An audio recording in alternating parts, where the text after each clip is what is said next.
અને પાંચ તત્વોમાંનું એક તત્વ આપણા કૃષ્ણ, આપણા ઠાકોરજી, અને એ પ્રભુનું આ આશ્રયનું સ્તોત્ર આપણે આ 3 દિવસ પઠન કર્યું શ્રી મહાપ્રભુજીની કાનીથી. અને જુઓ, આ છેલ્લા શ્લોકની અંદર પણ ઇતિ શ્રી વલ્લભો બ્રહ્મ, ઠાકોરજીની સામે પાઠ કરવાનું કહ્યું અને પોતાની ગેરંટી પણ આપી. જેમ ઠાકોરજીની સામે આપણે જે પણ ભોગ ધરીએ, જે પણ સામગ્રી ભોગ ધરીએ, ચાહે એમાં અનુકૂળ હોય કે ન હોય, ચાહે એમાં કંઈક નાખવાનું રહી ગયું કે ન નાખ્યું હોય, ચાહે સામગ્રી રહી ગઈ હોય કે બળી ગઈ હોય, પણ છતાં જ્યારે શ્રી વલ્લભની કાની આપીએ તો ઠાકોરજી આરોગ્ય લે છે. તો આ સ્તોત્રની અંદર પણ શ્રી મહાપ્રભુજીએ પોતાના નામને જોડ્યો છે. એટલે બોલતા બોલતા જ્યારે વલ્લભનું નામ લઈએ એટલે વલ્લભની કાની આવે, અને વલ્લભની કાની આવે તો જીવને ચરણે લેવો ન હોય એને પણ શ્રીનાથજી બાબા દોડીને શરણે લઈ લે. એવો આ સ્તોત્ર કૃષ્ણાશ્રય છે. તો 3 દિવસ આપ સૌના મધ્ય વાણી પવિત્ર કરવાનો આ અવસર જે પ્રાપ્ત થયો. શ્રી મહાપ્રભુજીનો ગ્રંથ એ તો શ્રી મહાપ્રભુજીનું વાણી છે, શ્રી મહાપ્રભુજીનું અધરામૃત છે. અને આ 3 દિવસ દરમિયાન એનું અવગાહન કરવાનો જે અવસર મળ્યો, મને પણ અત્યંત આનંદ છે. પૂજ્ય પિતૃજનોના પ્રેરણાથી આ વિષય નિશ્ચિત થયો અને આપના આશીર્વાદથી જ આ થઈ શક્યું. વિશેષ શું કહું, આ શ્રીમય કૃષ્ણધામ કૃષ્ણાશ્રય એકાદશીનો દિવસ એવો સુંદર સંયોગ માનો પ્રભુ નિશ્ચિત કર્યો. અને ખરેખર પૂજ્ય પિતૃજને પણ જેમ આ શ્રીમય કૃષ્ણધામ માટે કહ્યું, હમણાં સુધી આપણી ત્યાં એક મેન્ટાલિટી હતી કે બસ મંદિરમાં જઈએ અને દર્શન કરીને આવી જઈએ, એમાં પુષ્ટિ માર્ગ આવી ગયો. પણ આ શ્રીમય કૃષ્ણધામે કહ્યું છે કે પુષ્ટિ માર્ગ આટલો પૂરતો સીમિત નથી. અહીંયા બાળકો માટે પણ અમારે ત્યાં છે, યુવાનો માટે પણ અમારે ત્યાં છે, વડીલો માટે પણ અમારે ત્યાં કંઈક કરવાનું છે. અને ખરેખર એક આદર્શ હવેલીના રૂપમાં જેવી રીતે આ બહાર આવી રહી છે, અને ખાસ કરીને જે કમિટી મેમ્બર્સ અને બધા વોલેન્ટિયર્સ અને બધા અહીંયા સેવા આપનારો જે ઉત્સાહ જોઈએ, જે પોઝિટિવિટી અહીંયા અનુભવ થાય છે, ખરેખર જોઈને એટલો આનંદ થાય છે કે પ્રભુને એ જ વિનંતી કરીએ કે આ બધાનો કૃષ્ણાશ્રય હંમેશા માટે દ્રઢ રહે. પ્રભુની એવી કૃપા બધાની ઉપર ઉતરે. આ જ પ્રકારે પોતાના સંપ્રદાયની સેવા કરતા રહો, બીજાને સન્મુખ કરતા રહો. આટલું જ કહીને મારી વાણીને શ્રી વલ્લભના યુગલ ચરણારવિંદમાં સમર્પિત કરું છું. બોલીએ શ્રી વલ્લભ.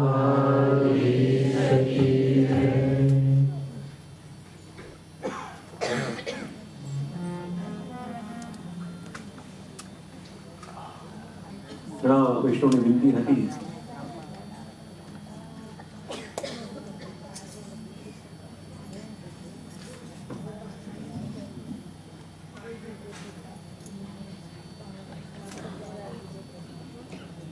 પૂર્ણાહુતિ આપવામાં આવ્યું છે.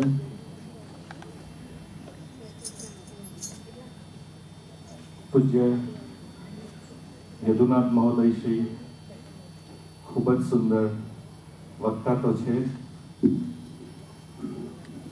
પણ હમણાં 2 દિવસમાં ખબર પડી કે આપ જેટલા સુંદર વક્તા છે એટલા સુંદર ગાયક પણ છે. આપણે એમના ભજનો અમે કીર્તન તો સાંભળીએ છીએ, પણ એમની ઈચ્છા વધારે એમના ગાયનો સીડીમાં પણ બહાર આવે છે. અને આજે ખૂબ ખૂબ આનંદની વાત છે કે પૂજ્ય યદુનાથ મહોદય શ્રી એક કંઠે ગાયેલા એક એમની ખૂબ જ મધુર સીડી કૃપામય રાધે આજે એ સીડીનું વિમોચન અહીંયા આપણે શ્રીમય કૃષ્ણધામમાં કરી રહ્યા છે.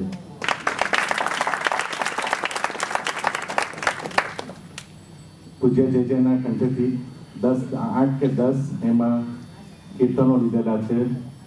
અને એમની સાથે જે મ્યુઝિશિયન જે મ્યુઝિક અરેન્જર છે પણ ખૂબ જ બહુ જાણીતું નામ છે. પણ આ સીડી આજે આપણા મોટા શ્રી પરમ પૂજ્ય ગોસ્વામી 108 વજેશ કુમાર મહારાજ શ્રી આજે સીડીનું આપણે વિમોચન કરાવીશું. સીડીનું વિમોચન થશે અને સીડીનું આપણે એનું પ્રમો, દરેક ભજનનું એક લાઈનનું પ્રમો આપણું વિમોચન થશે. પ્રમો વૈષ્ણવને સંભળાવીશું. અને આ સીડી પછી આજે અહીંયા બહાર પાછળ નિલેશભાઈને આપેલી છે, બહુ જૂજ સીડી લઈને આવેલા છે. તો અવશ્ય વૈષ્ણવ આ સીડી વસાવા જેવી છે.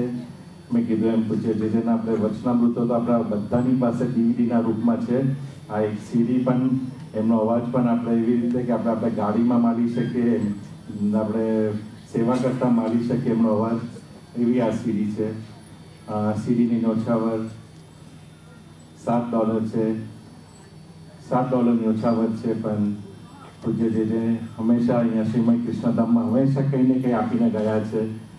એટલે દર સીડીની વેચાણ પર $2 શ્રીમય કૃષ્ણધામને મળશે. સો અગેન તો મોટા જેને હું વિનંતી કરું છું, સીડીનું વિમોચન, જે સીડીનું વિમોચન થાય એટલે પાછળ રોહિતભાઈ જરા પ્રમોદની સીડી ચાલુ કરજો.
તો ફરીથી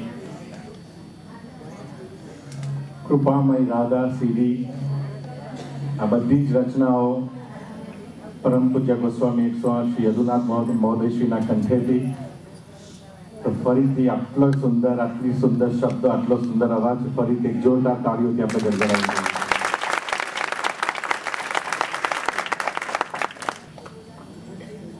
આપણે તો ખૂબ માના છે શું આપવાના પણ બે યુથ વૈષ્ણવ પરિવાર તરફથી પરમ પૂજ્ય ગોસ્વામી 108 શ્રી વજેશ કુમાર મહારાજશ્રીને શાલથી આજે આપણે શાલ ઓઢાવી